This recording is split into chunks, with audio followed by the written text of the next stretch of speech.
اگر ہمیں کوئی شخص کہتا ہے کہ شب برات کو اٹھ کے نفل نہ پڑھو تو بھائی نفل ہم نے پڑھنے اللہ کی رضا کے لیے، ہمیں کسی بندے سے ڈگری لینے کی ضرورت نہیں، نہ تو ہمارے اور رب کے درمیان معاذ اللہ کوئی وسیلہ ہے کہ تو کہے گا تو پڑھیں گے، جب دل کرے گا پڑھیں گے، اور جتنے دل کرے گا پڑھیں گے۔ ہم تو نفل کہہ رہے ہیں اس کو، ہم نے کب کہا ہے ضروری ہے جو عشاء پڑھ کے سو جائے فجر تک سویا رہے، ہم اس کو گناہ گار نہیں کہہ رہے، لیکن یہ ضرور کہیں گے کہ گولڈن چانس مس کر دیا اس نے چانس مس کیا ہے، یہ تو اللہ کی رحمت کا موقع تھا۔ حضرت سیدہ عائشہ صدیقہ رضی اللہ تعالی عنہ ارشاد فرماتی ہیں کہ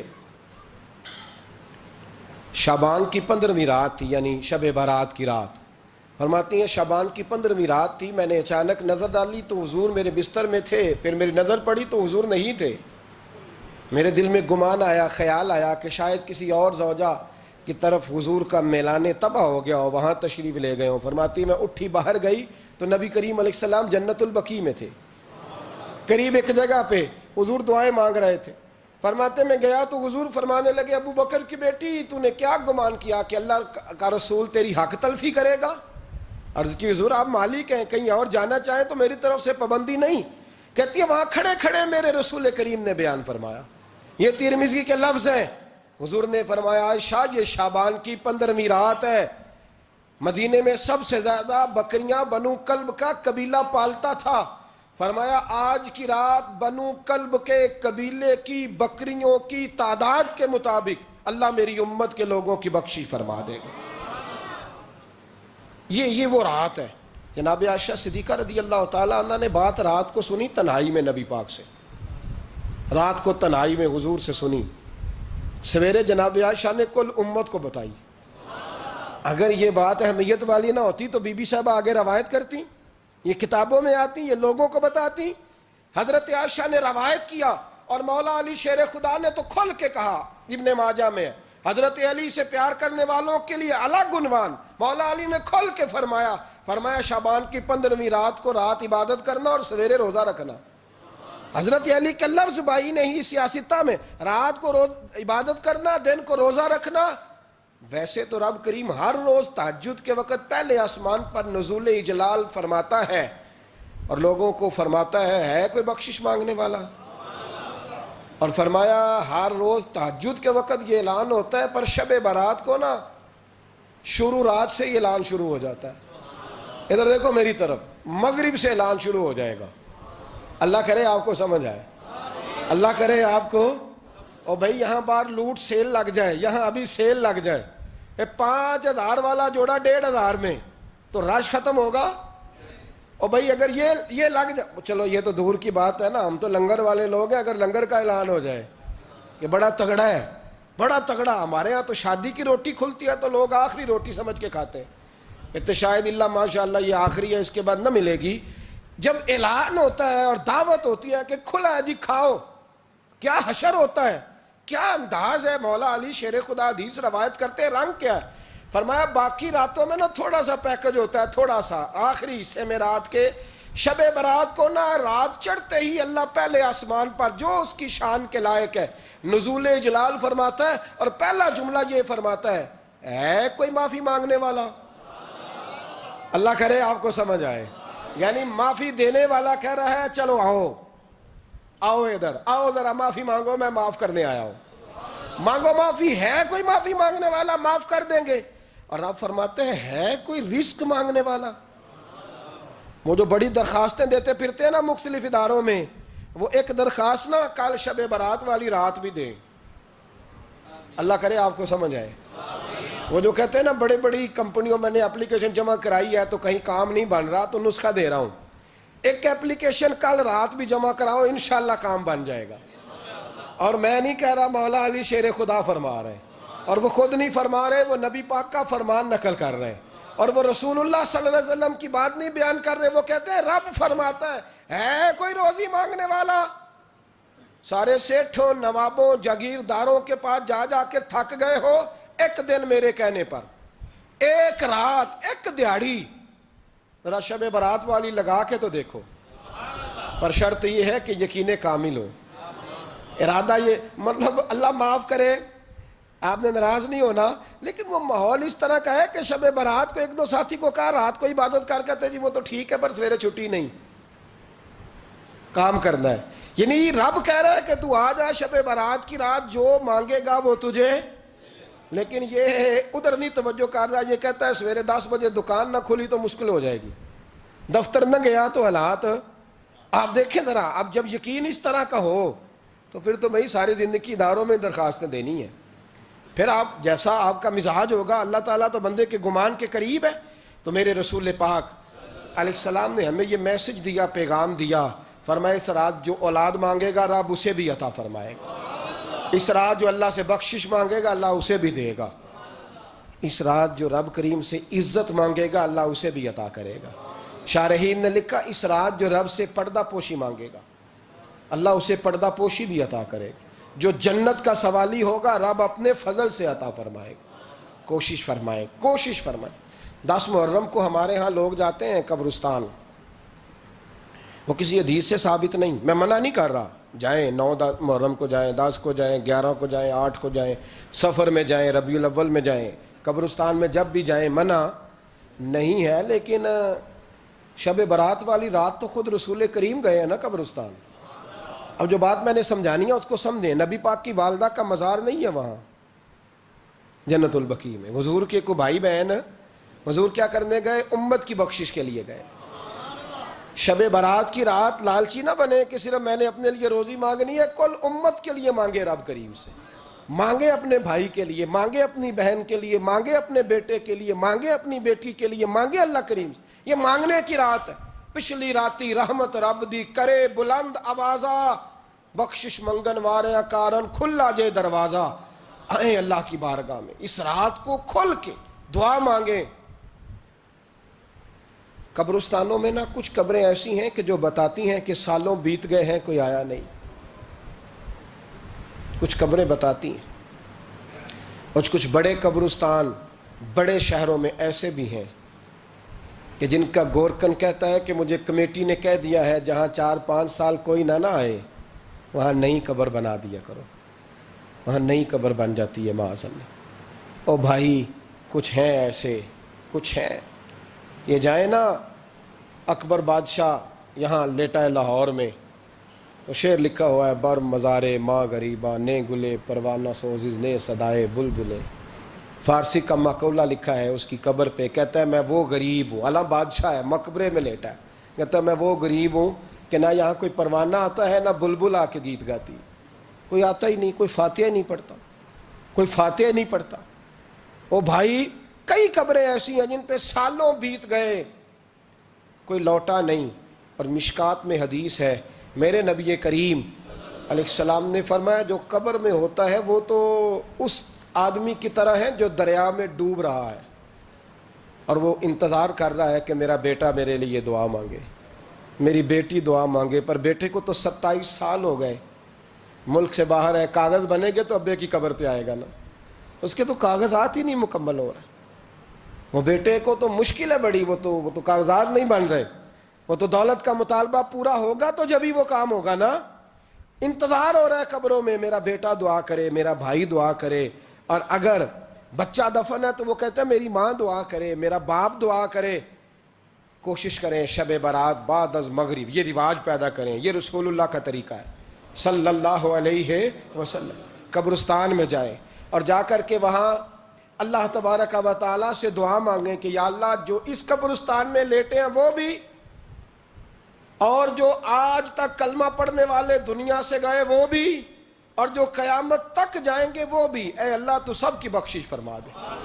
اللہ کی رحمت کو محدود نہ کریں کہ صرف مجھے بخش دے، اسے کہیں یا اللہ کل کی بخشش فرما. ساری امت کے لیے دعا کریں. شب برات کی رات نفل پڑھیں. ہمارے ہاں محفل ہوتی ہے ہر سال الحمدللہ، بڑے شوق سے بڑا خوبصورت ہم اہتمام کرتے ہیں. لیکن میں اکثر دوستوں سے کہا کرتا ہوں کہ جن کو اکیلے میں نفل پڑھنے میں مزہ آئے وہ اکیلے میں پڑھیں. کتنی کھلی بات کر رہا ہوں. میں پابند نہیں کر رہا کہ آپ یہاں آئیں گے محفل میں آئیں گے ضروری ہے. بھئی آپ کو اکیلے میں مزہ آتا ہے نا. کچھ لوگ تنہائی میں ہوں تو دل زیادہ لگتا ہے، وہ تنہائی میں کریں اللہ اللہ کوئی عرض نہیں. لیکن کچھ ایسے ہیں کہ نعت سنتے ہیں تو دل نرم ہوتا ہے، تقریر سنتے ہیں تو دل نرم ہوتا ہے. تو جن کا اس طرح نرم ہوتا ہے وہ مسجد میں آئے, بات سنیں. کچھ کو سب کے بیچ بیٹھ کے رونا آتا ہے. حضرت سعدی شیرازی فرمایا کرتے تھے کچھ لوگوں کے آنسو مجھے رلا جاتے ہیں. فرماتے ہیں کچھ کی آنکھیں دیکھ کے رو پڑتا ہوں, لہٰذا میں جب بھی ذکر کرتا ہوں محفلوں میں بیٹھ کے کرتا ہوں. تنہائیوں میں مجھ سے نہیں ہوتا, تو جس سے نہیں ہوتا وہ آئے نا, مسجد میں آئے, رات عبادت کریں. کل مغرب سے پہلے پہلے کام سمیٹ لیں سارے, اور مغرب کے بعد یہ رات شروع ہوگی, مغرب کے بعد ایک چھٹی کر لو اللہ رسول کے لیے. کر لیں گے انشاءاللہ تعالی ایک چھٹی. اور توبہ کی رات ہے یہ, توبہ کرنی ہے. توبہ کس کو کہتے ہیں؟ توبہ کا معنی ہے پچھلے گناہ پر پچھتانا, شرمسار ہونا.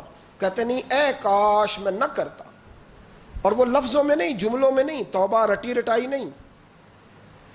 شرمسار ہونا اور آئندہ گناہ نہ کرنے کا پکا ارادہ کرنا, اس کا نام توبہ ہے. دیکھیں اللہ تعالیٰ فضل کرے, میں نے پچھلے سال کہا تھا پھر کہتا ہوں, مسجدوں سے نا شب برات کی رات, شب قدر کی رات چیخوں کی آوازیں آتی ہیں, لوگ اتنا روتے ہیں نا. رونا چاہیے, کم روتے ہیں, زیادہ رونا چاہیے. لیکن سوال یہ ہے کہ اتنا زیادہ لوگ شب برات کی رات روتے ہیں, کیا پھر سویرے بددیانتی ختم ہو جاتی ہے؟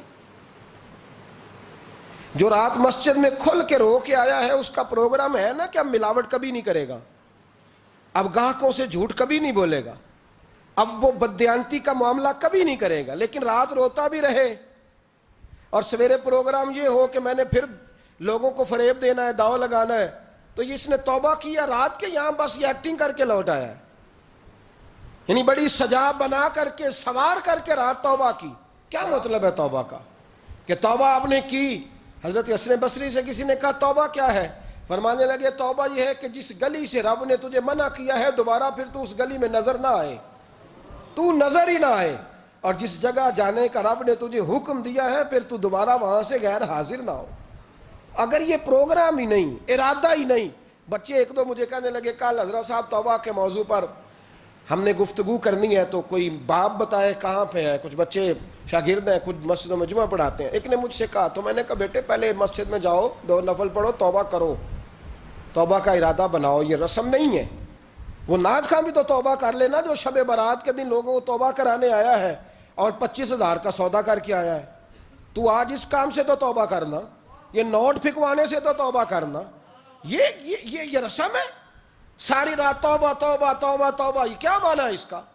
کیا مطلب کریں؟ امام غزالی فرماتے ہیں کہ ایک آدمی بادشاہ کا گارڈ تھا, سپاہی تھا, اس کا پہرے دار تھا, نگرانی کرتا تھا, بڑی وفاداری سے نوکری کرتا رہا. بادشاہ نے اسے تنخواہ کے علاوہ بھی بڑا نوازا. اسے بادشاہ نے بڑے الاؤنسز دیے, بادشاہ نے بڑا کچھ دیا, مکان دیا. کچھ سالوں کے بعد بادشاہ کو پتا چلا کہ یہ میرے لیے نہیں آتا تھا, اس کی تو میری کنیز پر نظر تھی. اس نے تو رات کی ڈیوٹی اس لیے لگوائی تھی کہ کنیز پر نظر تھی. تو امام فرماتے ہیں کہ بتاؤ پھر وہ بادشاہ اس کے ساتھ کیا سلوک کرے گا؟ وہ کیا سلوک کرے گا؟ تو لوگ کہنے لگے حضور لگتا یہ ہے کہ وہ نا 4-5 حصوں میں کاٹ کے تو کتوں کے آگے پھینکے گا. آپ فرمانے لگے میرا رب تو بڑا ہی کریم ہے, وہ تو ایسے نہیں کرتا. لیکن بتلاؤ اگر اسے پتا چلے کہ یہ رسم کے لیے آیا ہے, اس کی تو نظر ہی مال پہ ہے, یہ تو سویرے بدلے گا نہیں, یہ تو دھوکہ دے رہا ہے, یہ تو توبہ کرنے آیا ہی نہیں, اس نے تو ڈھونگ رچایا ہے, اسے تو پہلے سے خبر ہے. تو پھر تم کیا امید رکھتے ہو؟ پھر کیا رویہ رکھتے ہو؟ شب برات کی رات دھاڑے مار مار کے رونا اور صبح اسی طرح دھوکہ دینا, اسی طرح فریب کرنا, اسی طرح جھوٹ بولنا, اسی طرح بددیانتی کرنا, اسی طرح لوگوں کو لوٹنا. تو یہ رسم نہیں ہے توبہ. توبہ تو بدل جانے کا نام ہے, توبہ تو پھر سنور جانے کا نام ہے. توبہ تو اس طرح ہے جس طرح حضرت ابراہیم ابن ادھم نے کی تھی. وقت کے بادشاہ تھے, بادشاہ جب توبہ کی تو پھر ہر چیز چھوڑ دی, پھر مال لوگوں میں بانٹ دیا اور پھر ٹاٹ کا لباس پہن کر زندگی گزاری. لوگوں نے کہا حضور یہ تبدیلی ہے. فرمایا تبدیلی نہیں, یہ میری توبہ ہے, یہ میری توبہ ہے. جب توبہ کی تو پھر بدل کے کی, جب توبہ کی تو پھر تبدیل کیا آپ نے. یہ کیا توبہ ہوئی؟ ساری رات روتے رہے, سویرے دکان پہ جا کے پھر قسم اٹھائی کہ مجھے تو پڑتا ہی 11,000 کا ہے. یہ توبہ ہے؟ تو آپ نے اور میں نے توبہ کرنی ہے تو انشاءاللہ تعالیٰ اس طرح کرنی ہے کہ پھر 15ویں شعبان کو بدل جائے.